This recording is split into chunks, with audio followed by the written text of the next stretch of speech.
I'm a colonel in the army. I've been in the army for almost 28 years, which is a very long time.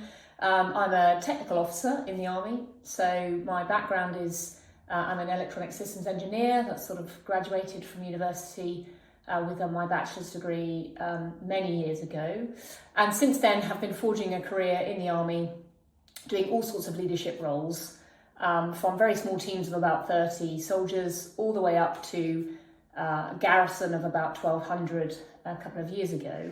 Be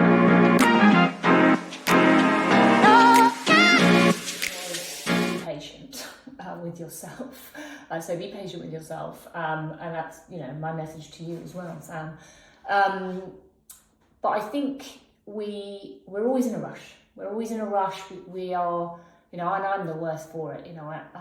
We're a sort of generation where we've been given this kind of pace, which is brought around by technology. It's brought around by careers that you can make progress really quickly. The life I've chosen means that often we have to run hard at stuff, and I think that taking that mindset into recovery was probably the thing that I didn't want to do. Actually, what I needed to do was, and actually what you can do is take that lesson that you've applied to physical recovery about being patient. So set your own pace, and you can bring that back to business, and you can bring that back to work.